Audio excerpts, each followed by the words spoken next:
এটা খুলবেন না আজকে আপনাদের তেল দিতে দিতে তো আমি মার্কেটে গিয়ে হয়ে গেছে আমি ভাজলামি করতে পারছেন ব্যবসা করতে পারছেন আপনার খোঁজ দিয়ে দেখতে বন্ধ করে তালা এটা খুলবেন না। যারা আছেন তারা আমাদের প্রাইম মিনিস্টারের বন্ধু এরকম পরিচয় দেন। এমন হয়েছে যে পলকের মতো ইন্টারনেট বন্ধ করি নাই, ইন্টারনেট বন্ধ হয়ে গেছে। আমরা তো রাজনীতি করি নাই, আজকে মনে হচ্ছে যে রাজনীতি না করাটা মনে হয় ভুল হয়েছে। হুমকি দিছে, এখন একটা শোরুম বন্ধ করছে, সামনে সবগুলো বন্ধ করে দিবে। যদি শহীদ ওসমান হাদির মতো কেউ একজন ঠাস করে একটা গুলি মারে, ওনারা যখন এসেছেন তখন ওনারা পুলিশ সাথে নিয়েই এসেছেন।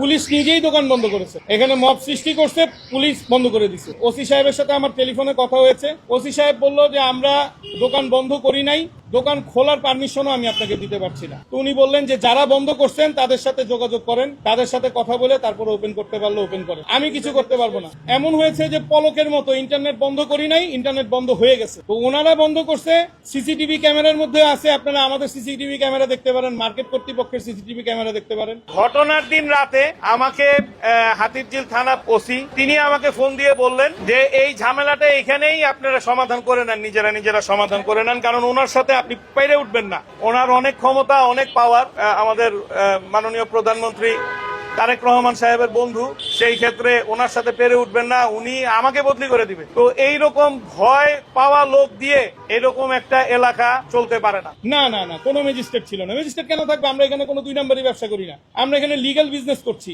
আমরা একটা অফার দিয়েছি, 2টা কিনলে 4টা ফ্রি, 330 টাকা পরে একটা পাঞ্জাবির দাম। যাদের এখন আমার যে কাস্টমার তারা কখনোই প্রিন্স আর কিংসের থেকে কিনবে না, আল মোস্তাফা থেকে কিনবে না, কারণ তাদের পয়সার অনেক মূল্য, তারা অনেক কষ্ট করে ইনকাম করে।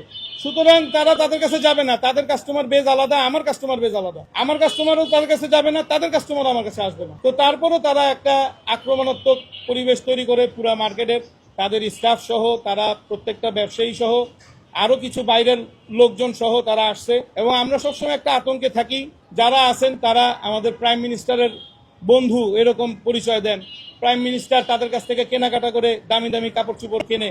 আমরা এই পর্যন্ত প্রাইম মিনিস্টারকে এত দামি কাপড় পরতে দেখি নাই। আমরা প্রাইম মিনিস্টারকে দেখছি সাধারণ মানুষের মতো সাদা একটা শার্ট, কালো একটা প্যান্ট পরে। আপনারা তো তাই দেখেছেন।